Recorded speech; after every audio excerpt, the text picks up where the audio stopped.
Fan এসছে এবং cervical cancer screening হচ্ছে। তো প্রথমে আমি এই ম্যামোগ্রাফি নিয়ে কিছু কথা বলছি যে ম্যামোগ্রাফি হচ্ছে আপনার ব্রেস্ট ক্যান্সার স্ক্রিনিং প্রোগ্রাম। এখন যেভাবে ব্রেস্ট ক্যান্সার বাড়ছে গ্রামে এবং শহরে, সবারই ব্রেস্ট ক্যান্সার স্ক্রিনিং প্রোগ্রাম অবশ্যই আপনার পার্টিসিপেট করা উচিত।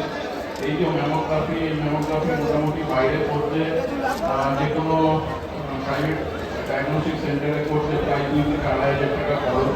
এখানে পুরো বিনামূল্যে হচ্ছে। আপনাদের মোটামুটিভাবে 40-এর ওপরে সমস্ত মহিলাই আপনার 3 বছরে একবার, বিদেশে যেমন প্রত্যেক বছরে ম্যামোগ্রাফি করা হয়, আমাদের এখানে প্রত্যেক বছরে যাদের হচ্ছে রিস্ক থাকে তাদের করা উচিত, আর নাহলে 3 বছরে একবার ম্যামোগ্রাফি সবারই করা উচিত।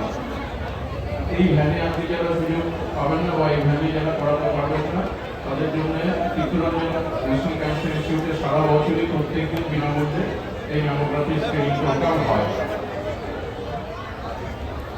বিনামূল্যে হয়।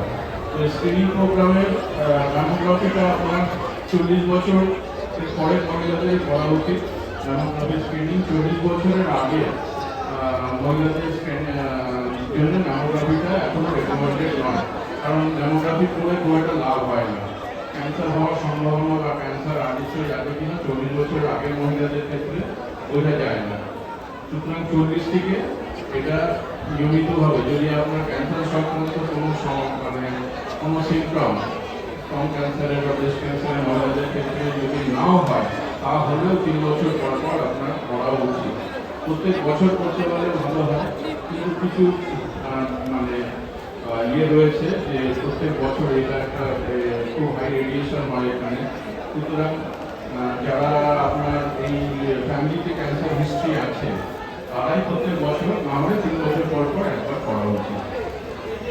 আর সার্ভাইকাল ক্যান্সার, যদিও এখন সার্ভাইকাল ক্যান্সার এখন সারা পৃথিবীর সঙ্গে ভারতবর্ষেও কমছে।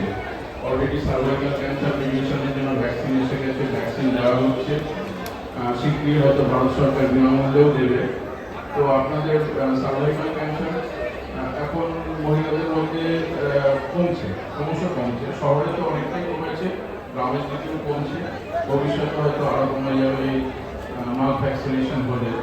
সার্ভাইকাল ক্যান্সারের জন্য মহিলাদের 45 বছর বা 50 বছরের পরে সব মহিলাদেরই বছরে একবার করে মনে হয় সার্ভাইকাল ক্যান্সার স্ক্রিনিং প্রোগ্রামে, যেমন আমাদের চিত্তরঞ্জন ক্যান্সারে আপনার কর্মস্থলী আছে, সেই কর্মস্থল দিয়ে আপনার চেক করে যাদের হাই রিস্ক তাদেরকে আমাদের হসপিটালে রেফার করা হয়, যাদের কিছু পাওয়া যায় না। এবং এটা একেবারে কোনো টাকা বেতনহীন প্রসিডিওর, এবং এটা খুব বেশি সময় 5 মিনিটের মধ্যেই ট্রেন যারা আছে তারা করে যায়।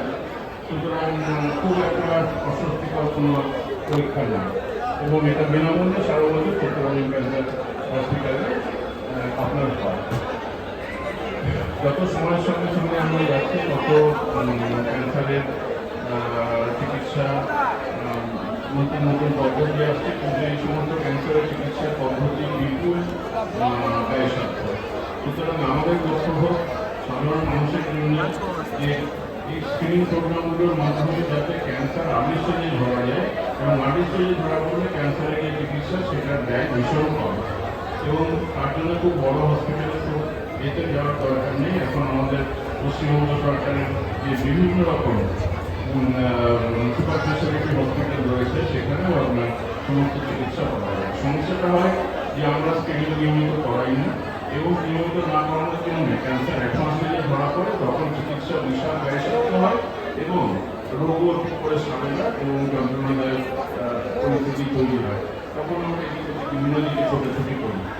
তো আমরা যদি একটু সচেতন হই, যেমন আমাদের মহিলাদের ক্ষেত্রে স্তন ক্যান্সারের জন্য স্ক্রিনিং প্রোগ্রাম রয়েছে, সার্ভাইকাল ক্যান্সার স্ক্রিনিং প্রোগ্রাম রয়েছে, সেরকম পুরুষদের ক্ষেত্রেও আমরা যদি সিগারেট না খাই, সিগারেট খেলে যে ক্যান্সার হবে সেরকম কোনো নিশ্চয়ই 100% প্রমাণ আছে, কিন্তু সবার হবে সেরকম কিছু নেই। বিভিন্ন রকম জিনিস গঠনের উপর নির্ভর করে, কিন্তু তা হলেও সিগারেট পলিউশনের ধোঁয়াটা আমরা আটকে দেবো না, সিগারেটের ধোঁয়াটা যদি আমরা না খাই, সিগারেটের তামাকে, তাহলে কিন্তু মুখের ক্যান্সার, আপনার লাং ক্যান্সার, পাকস্থলীর ক্যান্সার, এইগুলো কিন্তু অনেক কমে যাবে। আর হচ্ছে এখন পর্যন্ত সঠিকভাবে মুখের ক্যান্সার, যেমন ভারতবর্ষ এবং অন্যান্য দেশে মুখের ক্যান্সার, স্পেশালি আমাদের বিহার, ঝাড়খণ্ড, পশ্চিমবঙ্গ, এখানে মুখে তামাকজাত পদার্থ রাখার জন্যে, তামাকজাত পদার্থ মুখে রাখার জন্যে তাতে কী হয়, তাতে মুখের ক্যান্সার হয়। তো তামাকজাত পদার্থ দীর্ঘদিন ধরে 5 থেকে 10 বছর যদি মুখের মধ্যে আমরা ছেড়ে ক্যান্সার হওয়ার সম্ভাবনা বহুগুণ বেড়ে যায়। এই মুখের ক্যান্সার কিন্তু চিকিৎসা খুব কম, আগে থেকে ধরা পড়লে অপারেশন, রেডিয়েশন হয়, পরে থেকে কিন্তু ভয়াবহ মৃত্যু হয়। সেই জন্য তামাকু একমাত্র পুরোপুরি মুখে তামাকু, সুপারি, এগুলো পুরোপুরি বাদ দিলে কিন্তু মুখের ক্যান্সার হবে না।